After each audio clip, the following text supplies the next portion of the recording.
You may not have heard this before, but most of the economic crises we face today are not new. They are simply labeled with names that sound modern. When people are asked about the origins of economic thought, most immediately recall a few familiar figures. Adam Smith usually comes first, then Marx. Perhaps Aristotle is added as well. But there is a thinker rarely mentioned in Western-centered historical narratives, and the irony is that he may have understood the world we live in today better than most of them. Welcome. This is where economic history is discussed, the place where money and power intersect with human nature. Now I want to take you back to a time when the word capitalism did not yet exist. A time with no central banks, when interest rate policies were not even part of the conversation. And yet, surprisingly, a world where the problems were almost identical to those we face today, about 1,000 years ago. At that time, Europe was fragmented, poor and inward-looking. The influence of Rome had completely faded, but in the same period, another region presented a very different picture: the Islamic world. Great cities stretching from Al-Andalus to Central Asia, first Baghdad, then Damascus, and Cairo stood as part of this landscape. Trade networks connected continents. Silk, spices, metals, and ideas were constantly in motion. Markets were alive. Money flowed intensely. And right in the middle of this intensity, one man paused and asked a simple question. What happens when a society becomes wealthy before it matures morally? That question was the starting point for Abu Hamid Al-Ghazali. Limiting him to the title of a religious scholar would be incomplete. He was also an exceptionally sharp observer. He could analyze the system as a whole. And he was one of the earliest thinkers to question the financial system itself. He was looking at a world where the economy was growing, but the human being was weakening. A society where money multiplied, but trust diminished. And eventually, he realized something crucial. The real problem was not money itself. The problem was that the purpose assigned to money had been forgotten. To Ghazali, money was not sacred. It was never something to be worshipped. Money was only a tool, a connecting element, something that organized social movement and production. Nothing more. That is why he compared money to a mirror. A mirror has no value on its own. Its value comes from what it reflects. Money is the same. It is not important simply because it is gold or because it is silver. It is important because it regulates social behavior.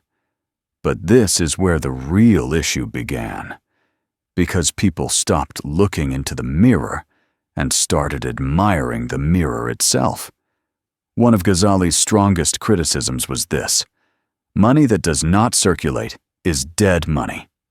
Wealth locked in chests, gold buried and hidden away, resources pulled out of the economy. According to Ghazali, these were harmful because the economy was a living structure. It functioned like a bloodstream. If money stopped circulating, the system would collapse. Workers would not receive what they earned. Trade would grind to a halt. Prices would rise. And beyond all of that, trust would be shaken.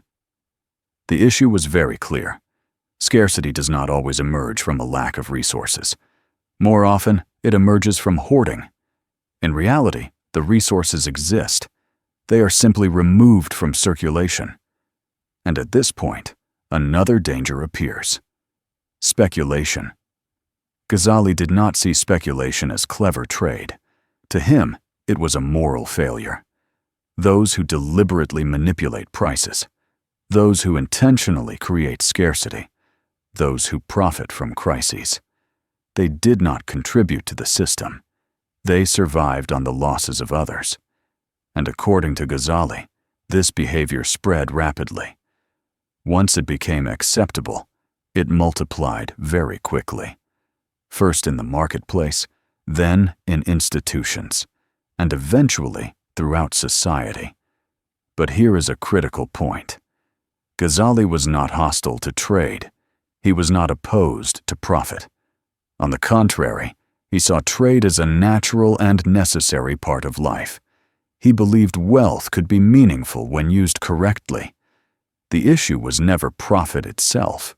The issue was deception, unfair calculations, lack of information, hidden flaws. Because markets cannot function without trust. When trust disappears, even the most advanced system cannot survive. Today, we use different terms for this. Information asymmetry, moral hazard, hidden costs. Ghazali explained all of this centuries ago without a single equation. Another core idea of his was the value of labor. Income earned through honest work strengthens the individual. Income gained through deception corrupts the individual. This was not an emotional moral lecture for him. It was about whether the system could endure, because societies grow stronger through production. Exploitation weakens them.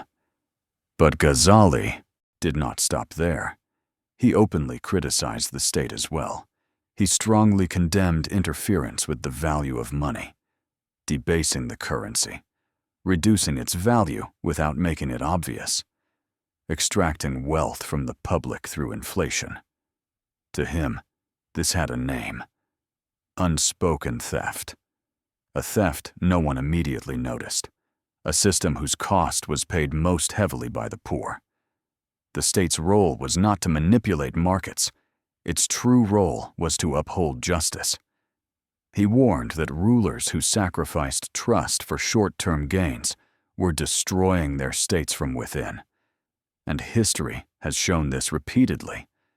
When corruption begins at the top, it flows downward.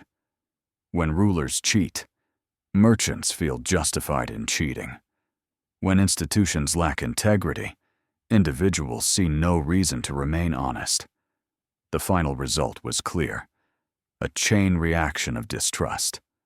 Ghazali's conclusion was painful but simple.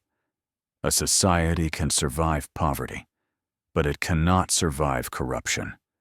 Collapse does not begin when money runs out. Real collapse begins when trust disappears. This is where his views on currency come from.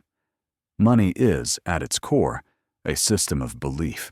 It survives as long as people trust it. But when that trust is damaged, no one wants to stay within the system. Foreign currencies, alternative economic arrangements, informal methods. 1,000 years have passed, but the cycle has not changed. What Ghazali understood was this: what destroys economies is not numbers. It is human behavior. Fear, unchecked greed, the desire for easy gain. When these behaviors are rewarded, the system begins to collapse. That is why he emphasized the moral framework of wealth. Being wealthy was not a bad thing. But when wealth becomes detached from responsibility, it becomes dangerous. A society grows stronger when accumulation is balanced with production. But when that balance is disrupted, the structure begins to weaken. And the world we live in today stands right at the center of this fragile structure. Debt keeps rising. Speculation is encouraged by the system. Trust is eroding. Technology advanced. Everything accelerated. But humans did not change. If Ghazali were alive today, he would likely say this: without justice, there can be no prosperity. This is not a sermon. It is a diagnosis. When money detaches from morality, the system trembles first. Then it collapses. And history has proven this again and again. If you fail to learn the lesson, you will live through it once more. If this perspective opened a new window for you, don't forget to subscribe. The answers are hidden in history, and I will show you where to look.